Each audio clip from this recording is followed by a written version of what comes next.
And welcome to the discrete structure of the discrete maths 9.6 partial ordering. इस session पे हम discuss करेंगे इस सेशन को, विच मीन 9.6 को हम डिफरेंट सब सेशंस पे डिवाइड रखेंगे ताकि हर टॉपिक्स पे ग्रिप हमारी स्ट्रांगली रहे in term of the theoretically with respect to the example as well. तो वीडियो फर्दर कंटिन्यू करने से पहले बताते चलूँ कि प्रीवियसली तमाम वीडियोस बड़ी इंपॉर्टेंट है जिसके बिहाफ पर आप हर कमिंग आने वाले वीडियोस को बड़े अच्छे तरीके से समझ सकेंगे।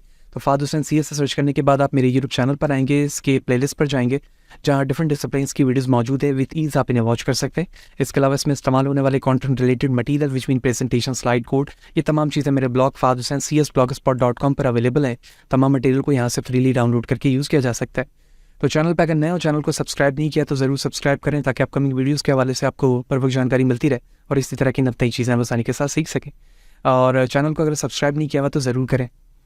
तो सबसे पहले तो हमें जानने की ज़रूरत ये है कि पार्शियल ऑर्डरिंग बाय इटसेल्फ है क्या। So as we have seen in the previous sessions के इक्विवेलेंस रिलेशन क्या है, फिर हमने इक्विवेलेंस क्लासेस देखी और इक्विवेलेंस क्लासेस के बाद हमने पार्टीशन ऑफ अ सेट देखा। So as like this partial order is also the as like the equivalence relation, but जहाँ पर हम सिमेट्रिक चेक कर रहे होते हैं वहाँ पर हम एंटी सिमेट्रिक रिलेशन पे चेक करेंगे। क्या है definition? A relation R on a set S is called a partial ordering or the partial order if it is reflexive, transitive और plus antisymmetric, which mean reflexive में हम ये check कर रहे होते हैं कि paired same order यानी A, A पर है या फिर नहीं, जबकि transitive I mean symmetric पे ये देखते थे कि अगर A B है तो B A B होना चाहिए, लेकिन antisymmetric पे ये देखा जाता है कि अगर कहीं पर A B मौजूद है तो उसका B A नहीं होना चाहिए। ठीक है, ये चीज़ नहीं होनी चाहिए। और ट्रांजिटिव पे तो हम जानते हैं कि अगर मैं A से B जा रहा हूँ तो मैं B से C जा सकता हूँ एंड के साथ, और अगर ये दोनों कंडीशन है तो मैं A से C भी जा सकूँगा। ये तीनों कंडीशन उसमें फॉलो होती है। तो अगर आप टाइप्स ऑफ द रिलेशन को अच्छे तरीके से ग्रिप नहीं रखते हैं इस पे कमांड, तो प्रीवियस सेशंस पे जाएं जहाँ पर मैंने टाइप्स ऑफ द रिलेशन बताया है, उसे अच्छे तरीके से अंडरस्टैंड करें। Okay, further a set together with a partial order R is called a partially ordered set और पोस्ट सेट। ठीक है, पोस्ट सेट का मतलब है partial order set is denoted by S of R. अच्छा, जब पार्शियल ऑर्डर सेट्स को हम डिनोट कर रहे होते हैं, रिप्रेजेंट कर रहे होते हैं, तो हम उसे एस ऑफ आर से रिप्रेजेंट करते हैं। यहाँ पर एस जो है वो हमारा वो सेट है और रिलेशन के लिए हम आर यहाँ पर रिप्रेजेंट कर रहे हैं। तो member of S R called the element of the post set. अभी हम इस आर को फर्दर मजीद ब्रेक करेंगे कि इस रिलेशन को रिप्रेजेंट करने के और भी क्या तरीके हो सकते हैं। So many a time we use relation to ordered some or all the element of the set. Let's say we have a set of all words in a dictionary where A comes before B, यानी हमारे पास एक ऐसा paired हो जिसमें A की value हमेशा B से कम आ रही हो। बहुत सारे वर्ड्स हो सकते हैं जिसमें हम डिक्शनरी पे, फॉर एग्जांपल अगर ये डिक्शनरी है तो उसमें डिफरेंट बुक्स मौजूद होंगी, तो इन डिफरेंट बुक्स में से जितने भी वर्ड्स हैं उस पर हम ये देखेंगे। फॉर एग्जांपल अगर मैं पार्टीशन और रिलेशन को देखूं तो पार्टीशन का वर्ड पहले आएगा और उसके बाद रिलेशन का वर्ड आएगा with respect to the first character as well. So A और बी के बिहाफ पर हमें देखना है कि बी का जो वर्ड है वो ए से पहले आना चाहिए। इसी तरह अगर मैं नंबर्स से रिप्रेजेंट करूँ 1 2 3 4, तो आप देखें कि 1 नंबर हमेशा 2 से पहले आएगा, 2 जो है वो 3 से पहले आएगा, 4 3 से पहले आएगा एंड सो ऑन। तो यहाँ पर भी हम इसी कंडीशन को फुलफिल होता हुआ देख रहे हैं। तो मजीद डेप्थ अंडरस्टैंडिंग करते हैं with respect to the example.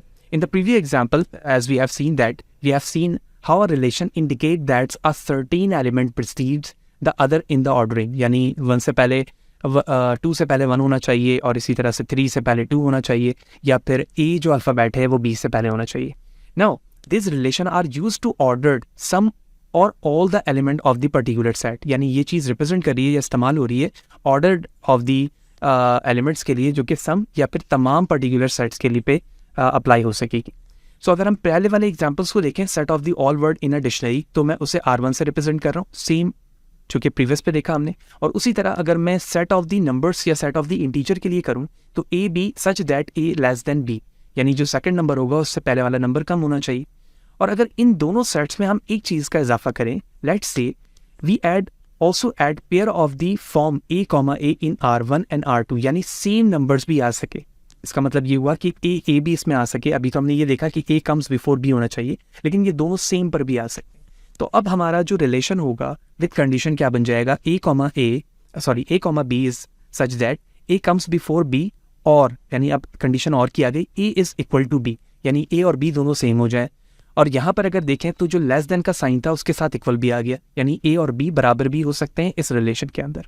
ये हो गई बेसिक अंडरस्टैंडिंग। सो अब अगर मैं पोस्ट सेट की बात करूँ, इस सेट एस, जो सेट है S together with relation R is called a partially ordered set और पोस्ट सेट। यानी जो हमारा सेट है एस वो रिलेशन आर के साथ होगा उसी वक्त, तो उस चीज़ को हम क्या कहेंगे कि ये पार्शल ऑर्डर या पार्शली ऑर्डर सेट है या फिर पोस्ट सेट कहलाएगा।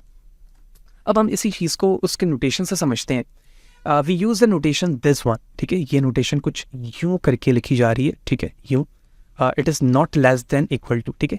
ये जो नोटेशन मैंने यहाँ लिखा है ये रिप्रेजेंट कर रहा है उस आर को जो एस ऑफ आर के साथ लिखा गया था यहाँ पर, ठीक है। इस चीज़ को वो रिप्रेजेंट कर रहा है। The further point, A relation और the relation sign when A B belongs to R, और अगर इसमें इक्वल साइन मौजूद नहीं है, ठीक है, तो इसका मतलब ये हुआ कि ये रिलेशन से तो बिलोंग कर रहा है लेकिन ए और बी वहाँ पर सेम नहीं है, और ये इसकी एग्जांपल रिप्रेजेंट कर रहा है जो अभी हमने यहाँ पर ऐड करके देखा है, ठीक है।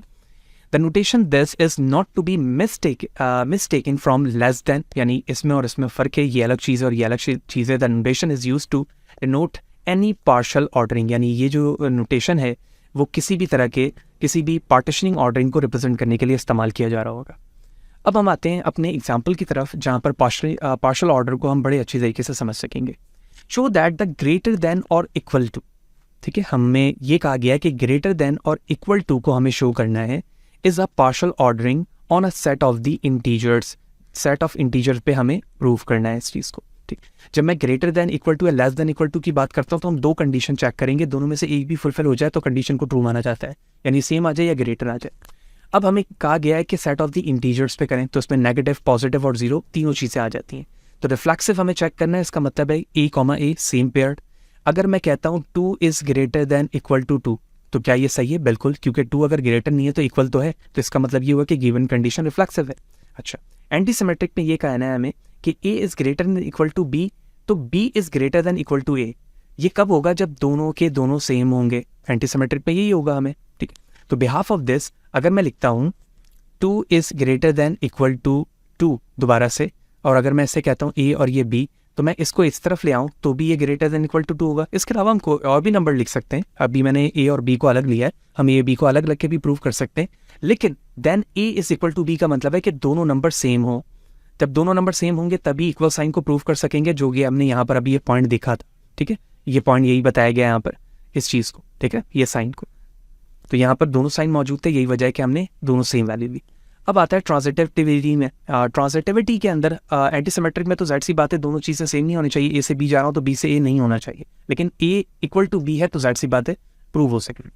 ट्रांजिटिव पे ए से बी, बी टू सी, तो ए टू सी बी होना चाहिए। अगर मैं कहता हूँ ए की वैल्यू बी के बराबर है और बी सी से बड़ा है या फिर बराबर है, तो ए की वैल्यू भी ग्रेटर देन सी हो सकती है। हम इसे किसी भी नंबर से प्रूव कर सकते हैं। So therefore we can say that the greater than equal to is a partial order, ठीक है। तो इस पार्शल ऑर्डर को मैं रिप्रेजेंट कर सकता हूँ फॉर द इंटीजर वैल्यू। तो मैं लिखूंगा integer comma greater than equal to is a post set which mean partial order set based on the definition which you have seen in the previous slide. Okay, the next one, show that the divisibility relation which means division algorithm is a partial order on a set of the integer। यानी अब division algorithm को हमें set of integers के लिए partial order में prove करना है। तो डिवीजन एल्गोरिथम्स कोई भी इंटीजर नंबर को लेकर मैं डिवाइड करूँगा। अगर मैं 2 को डिवाइड करूँ 2 से, तो दोनों इंटीजर पे फुलफिल है। ये भी ये 2 है और ये भी 2 है, तो मैं इसे 2,2 पे प्रूव कर सकता हूँ रिफ्लेक्सिव के लिए। वही चीज़ मैंने किया है कि 2 को 2 से डिवाइड किया जा सकता है, तो इसका मतलब है कि all integer of A it is prove ना। The second one is symmetric, यानी अगर मैं ए से बी जा रहा हूँ तो बी से ए प्रूव नहीं होना चाहिए, लेकिन if A and B are positive integer with A divide by B and B divide by A, then A is equal to B. ये उसी वक्त प्रूव होगा जब दोनों वैल्यू सेम हो। और यही चीज़ हम देखें, अब इस 2 को इधर लेकर आ जाओ या फिर इधर लेकर आ जाओ, बात तो सेम है, दोनों वैल्यू सेम है। जब दोनों वैल्यू सेम है तो ये चीज़ प्रूव हो जाएगी आप, लेकिन दोनों वैल्यू सेम नहीं है तो प्रूव नहीं होगी। वो देखा जाएगा डिवाइजिबिलिटी एल्गोरिथम या जो साइन है वो किस पे दिया गया रहा है, यानी ग्रेटर देन इक्वल टू या लेस देन इक्वल टू इस तरह के नोटेशन पे दिया जा रहा है या किस तरह से।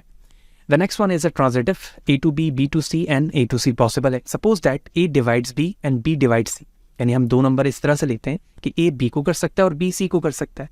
Then there are positive integer के and L such that b is equal to a k and c is equal to b l।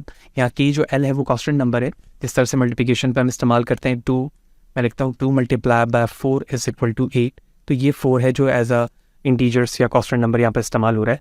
तो hence C equal to A K L, so A divides C as well, therefore the given relation is a transitive as well.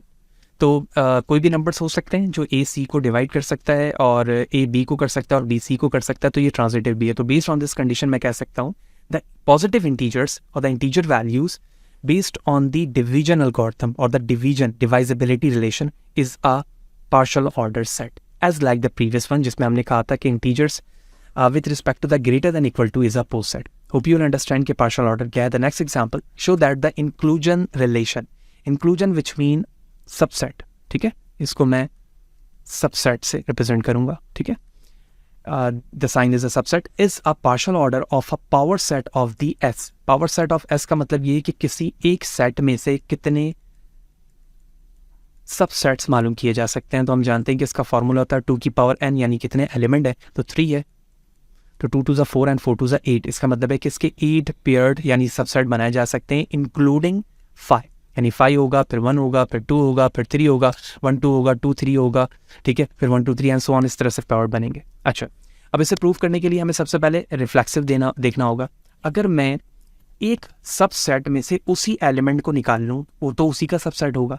यानी for example अगर एक set है जिसमें 3 ही मौजूद है, तो उसका सबसेट क्या होगा, 5 होगा या फिर 3 होगा. तो 3 भी तो उसका सबसेट ही है ना. तो मैं कह सकता हूँ A is a subset of A, ठीक है. When ever A is a subset of S, जब S का सबसेट ओरिजिनल जो सेट है उसका A सबसेट. एंटीसिमेट्रिक पे देखें, if A and B are the positive integer with A is a subset of B and B is a subset of A. इस behalf पर देखें तो ऐसी कोई वैल्यू हो सकती है जिसमें A B का सबसेट हो और B A का सबसेट हो. ये उसी वक्त होगा जब A और B दोनों क्या हो, सेम हो. तो ऐसा बिल्कुल मुमकिन है कि A सबसेट B का हो और B सबसेट A का हो जाए. उसी वक्त होगा जब दोनों वैल्यू सेम हो, जिस तरह नंबर्स में हमने देखा. And transitive, if A is a subset of B and B is a subset C, then A is also a subset of C. And based on this condition, that's a given relation based on the inclusion relation is a partial order. Hope you will understand what is a partial order and how we can determine the concept in a form of the post set.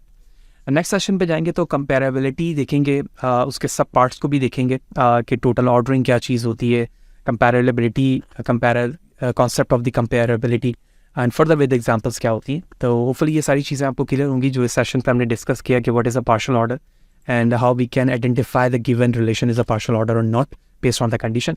फिर भी कोई सवाल है, कोई चीज़ अगर समझ में ना आई हो कमेंट सेक्शन पे ज़रूर पूछें. कोशिश करूँगा इस सवाल से आपको पर वक्त जवाब दे सकूँ. वीडियो अच्छा लगी हो तो लाइक करें, ज़्यादा लोगों को शेयर करें और इसी तरह से जुड़े रहें. नेक्स्ट सेशन पे हम कोशिश करेंगे कि मज़ीद 2 पार्ट्स इस लास्ट सेशन की रखें जिसमें रेस्ट ऑफ द टॉपिक्स को हम डिस्कस करें और उसके बाद हम नेक्स्ट चैप्टर 10 की तरफ मूव हो जाएंगे. इसी तरह से जुड़े रहें. नेक्स्ट सेशन में मिलते हैं. सी यू देयर.